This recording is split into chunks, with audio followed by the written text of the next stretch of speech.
Kerajaan kita bukan hanya lahan perang, tetapi ladang peradaban. Mari kita tebarkan benih ilmu dan seni, agar Goguryeo tumbuh bukan hanya sebagai kerajaan kuat, tetapi juga sebagai cahaya peradaban di Asia Timur. Bab 5. Akhir hidup dan penerus tahta. Tahun-tahun terakhir Gwanggaeto dipenuhi dengan ketegangan yang makin meningkat. Meskipun pasukannya kuat, musuh-musuh mulai bersekutu untuk menentangnya. Namun raja yang perkasa ini tidak gentar. Bahkan dalam kondisi kesehatan yang menurun, semangatnya tetap menyala. Putranya Gojang, yang sejak kecil dilatih dengan disiplin keras oleh ayahnya, telah siap meneruskan tongkat estafet. Pada saat-saat terakhir, Gwanggaeto menatap wajah putranya dengan bangga dan penuh harapan. "Kau adalah masa depan Goguryeo," katanya lirih. "Jagalah kerajaan ini seperti aku menjaga pedang ini, dengan keberanian dan kasih sayang." Ketika sang raja menghembuskan napas terakhirnya, istana diselimuti kesedihan. Namun, rakyat Goguryeo tahu bahwa semangat Gwanggaeto tidak akan pernah mati. Namanya telah menjadi legenda, sebuah mercusuar kekuatan dan kejayaan. Epilog legenda yang hidup. Setelah wafatnya Gwanggaeto, Goguryeo terus berkembang dan menjadi salah satu kerajaan terkuat di Asia Timur selama beberapa dekade. Prasasti Gwanggaeto menjadi bukti abadi dari kejayaannya, dan kisah hidupnya menginspirasi generasi penerus untuk selalu berani bermimpi dan berjuang demi tanah air.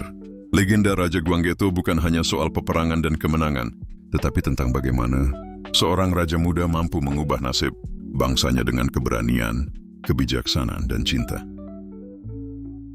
Ketika angin dari utara membeku dan langit menggelap oleh awan perang, biarkan hatimu tetap terang, karena dalam keberanian seorang prajurit, kerajaan menemukan cahayanya.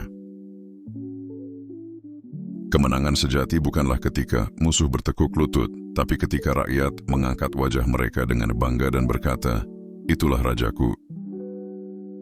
Seorang pemimpin sejati tidak hanya menaklukkan wilayah musuh, tapi juga menaklukkan keraguan dalam hatinya dan menyalakan harapan dalam jiwa rakyatnya. Pedangku bukan alat untuk menaklukkan tanah, melainkan janji kepada rakyatku bahwa selama aku hidup, tidak satu pun dari mereka akan tidur dalam ketakutan.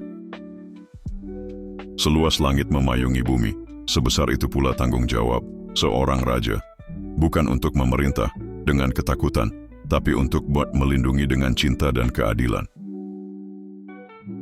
Aku tidak menginginkan nama yang harum setelah mati, tapi tanah yang aman bagi cucuku, dan langit yang damai bagi rakyatku. Kerajaan tidak dibangun hanya oleh doa dinding dan benteng, tapi oleh doa ibu-ibu, peluh para petani, dan darah para pahlawan yang rela tak dikenal.